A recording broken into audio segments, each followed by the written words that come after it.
In February, in Sherwood, Arkansas, a police officer pulled over a black Chevy Tahoe in a Kohl's parking lot, drew his weapon, and he detained the driver. Another officer detained the woman in the back seat. She was sitting next to a 1-month-old baby. They had done nothing wrong. A camera had misread their license plate by just one letter. That's not what this video is about. This video is about what my own city's records show, in its own words, on its own paper. My name is Nick DeFutis. I live in Rogers. I'm not a lawyer. I'm not an activist. I don't have an organization behind me. I'm not being funded by anyone. I'm just a concerned citizen. I sent an email to the city of Rogers on June 17th, stating my concerns for the ALPR program. This received no response. I filed a public records request with my city, and I asked for every policy and contract governing their cameras, automatic license plate readers, and artificial intelligence. What they returned to me was 14 documents, about 150 pages, and about 32,000 emails. When I asked for more, the reports, the audits, they had to hand me those too. Everything I'm about to show you is the city's own paperwork. I will link to them in the description. Go read it for yourself. If I get something wrong, tell me. I will issue a correction. Arkansas law and the city's own policy says that the department has to compile a report every 6 months. How many plates the cameras scanned? How many matched a list? How many of those matches were wrong? How many matches led to an arrest? I asked for those reports. This time I got them. I got 3. And I want to show you what's in them. Let's start with the scale. In the most recent 6-month period, these license plate readers scanned more than 26 million license plates. From those 26 million scans, there were 8 arrests. 8 arrests is not nothing. Each one of those may have been a case that mattered. I'm not going to pretend that that's worthless or useless. But that's the trade. 26 million scans of ordinary people driving to work, going to church, going out to eat, going shopping for groceries, against 8 arrests. That's the number the city compiled and put in its own report. The whole reason the law makes them publish this is so you get to see that trade-off and decide for yourself. And here's the second thing. The first 2 reports counted their wrong matches and their false positives and reported them. About 1 in 5, then about 1 in 3. The most recent report says 0. 0 wrong matches out of 8,735 alerts. Either the system suddenly became perfect, or the way that they counted changed. I can't tell you which. I can tell you the number that used to be in the report isn't in the report anymore. Now, the reports themselves. Let's remember the law says every 6 months. One of these reports says in its own words that it wasn't written on time. Read it with me. Their own note says the report wasn't generated at the end of the period it covers. It was put together later when someone requested it. When I requested it. It covers a period that closed on the 1st of January. It's dated July. That's not every 6 months. That's roughly 6 months late. And by their own account, it's only because somebody asked. It's not a one-off. The department's first internal audit of the system happened in July of 2026. And the audit says right on it that it's the first one ever, and moving forward, they'll do it quarterly, the way that the policy already required. That same first audit reviewed 0 actual searches for whether any officer had a good reason to run them. I'm not telling you why any of this happened. I'm not reading anyone's mind. I'm reading their memo. The memo says it was late. The memo says it was the first one. That's the record. And the record is enough. So let's go back to that traffic stop in Sherwood, because this is where the numbers stop being abstract. At 26 million scans, misreads aren't a possibility, they're inevitable. The company itself says the cameras read about 93 out of 100 plates correctly.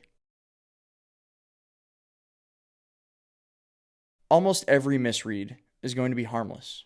It only matters if the wrong plate happens to match something that's on the hot list. But when it does, there's only one thing that stands between a software error and a gun pointed at a law-abiding citizen: an officer checking the hit before taking action on it. In April 2025, Rogers wrote that rule down, Special Order 2025-1. An ALPR authorized user shall verify the hit through ACIC before taking enforcement action that is based solely upon an LPR alert. Shall, not may, not when convenient, shall. A year later, on April 14th, 2026, they replaced that order with a permanent policy, SOG 406.5. Same definitions, same procedures, same audits. If I put them side by side, you'll see they are nearly the same document. One key thing changed. In SOG 406.5, Section 4.2, if practical, an LPR authorized user should verify the hit through ACIC. Of everything they could have updated, they changed the safety check from required to optional. And the officer decides what counts as practical, in the moment, with the alert already on their screen. And again, I want you to hold me to this. I'm not telling you that Sherwood caused this change. I have no evidence of that. Nothing in these documents connects them. The timing is 2 months apart. That's all I can prove. What I can prove is that the safeguard got weaker, and the department's own records never say why. I asked. That's still an open question. Every Rogers police policy has a cover sheet with 3 dates: effective, revised, approved. If the revised field is blank and effective equals approved, that policy is brand new. It did not exist before. The Flock contract was signed June 19th, 2025, 10 months earlier. They ran the cameras first, and they wrote the rule book later. And the Intelligence Center policy doesn't read like something that they're going to build. It describes a room that already exists. The TV wall, the keycard access, daily activity log that statistics are already being pulled from. You don't write a policy describing your TV wall for a room you haven't built yet. And here's the thing I have to give them, because it's true and it matters. Rogers wrote the plate reader order in April 2025. 2 months before they bought the plate readers. That's the right order, and that is how it is supposed to work. And that's really the whole reason the rest of this bothers me. They know how to do it right. They did it once.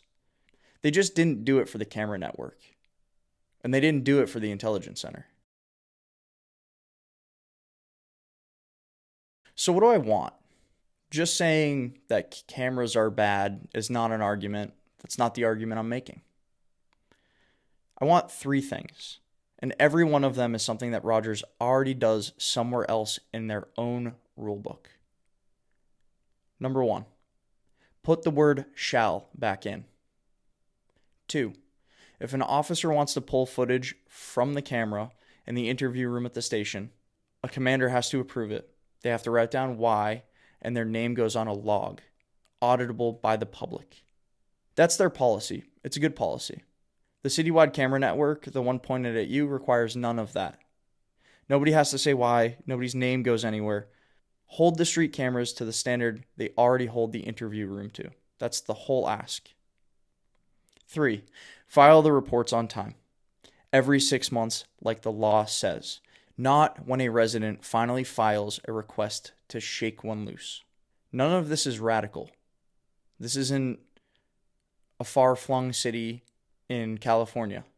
Just 20 minutes up the road, Pea Ridge, Arkansas, just ended their Flock program. While their police chief still thinks the technology works, as he stated on the record, he ended it anyway because he decided the community's trust was worth more than the tool. This issue cuts across many different groups.